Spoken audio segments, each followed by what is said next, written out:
that's a good point.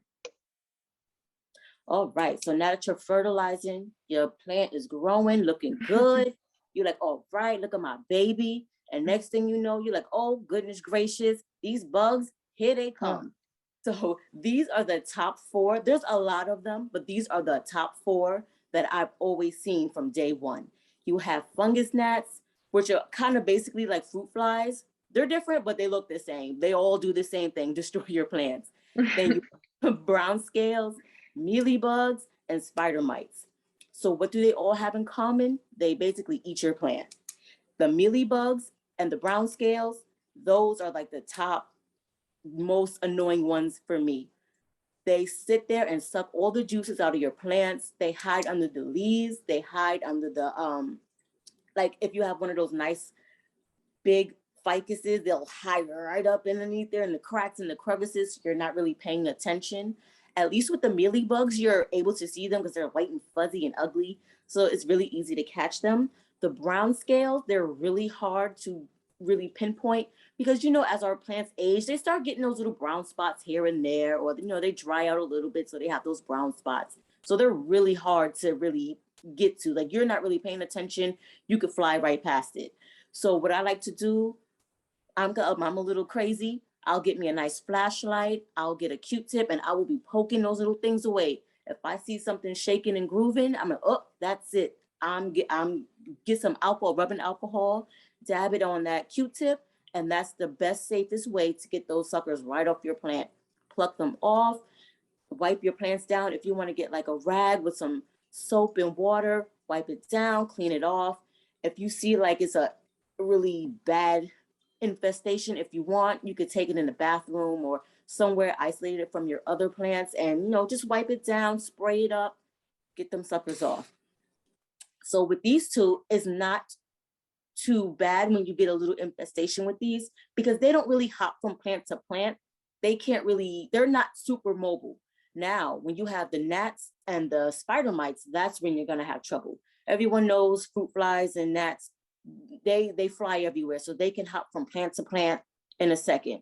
So with those, we recommend keeping your eyes out for it and get all kinds of, I'm gonna show you in the next slide what we got for you guys to use to help get rid of those little gnats. Spider mites, they're kind of hard to pinpoint as well, or me, or I just can't see because I don't really see them too well. The main way, they're so small, I sometimes I fly right past them. The main way I find those is they actually make little webs. I don't know if it's just me. I'll find little webs between my my stem and the flower, and I'll be like, where are these coming from? Like, okay, these suckers are in here somewhere and they're going down. So that's when it takes you to the next slide of how I do my little pest controlling. All right, bugs are on my plant. How do I get rid of them? So what I like to do, first thing when I come in, because like I told y'all, I'm crazy, I like to inspect my plants the minute I get home, because while you're at work or shopping or even on vacation, you never know if you have a cracked window or something, you know, bugs get in. No matter what you try to do, bugs get in. So I like to inspect my plants, check them out. If I see there's a lot going on, I like to change my soil. That's my number one recommendation. If you feel like you can't control it, it's just too much for you, just get fresh soil.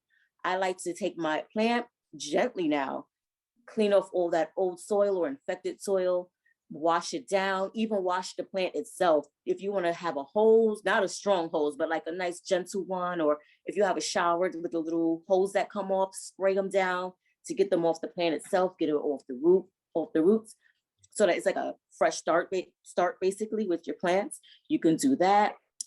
Now, how often do I inspect it? I told you guys every day. During the summer months is very, very necessary to do it every day, because the more you clean them and get them away, the more they come back. During the winter, it's not so bad because, you know, bugs are not really out in the winter. They're not out and about. So now, what if you see that you are just like absolutely infested? Like no matter what you do, they just keep coming and coming and coming. One main reason for that, they may have laid eggs all up in your soil. So what you need to do that's when I like to isolate that plant, put it somewhere in the corner, do whatever you got to do. It just got to get away. Once I do that, I do like to go back to my other plants, see whichever else may be infected, and let that join the timeout corner and see, you know, how I can fix that up. So when I do that, I like to, like I was saying before, change out the soil, inspect it, look for everything, see what kind of bugs I'm dealing with so I know how to move going forward. I'll get some neem oil. I'll get some fly traps. I'll do everything I can to just be like, okay, that's it. This gotta go. Last resort. I don't recommend it, but I know people who've done it. I've done it when I first started. I put the plant outside and I put a sign on it that says free 99. Somebody else deal with it. If it's that bad and you can't handle it, you want to give it away to somebody you feel can control it, that's last resort. But if you love your plants and you're dedicated, just change out that soil, check for eggs, check for everything, and get them out of there. And that's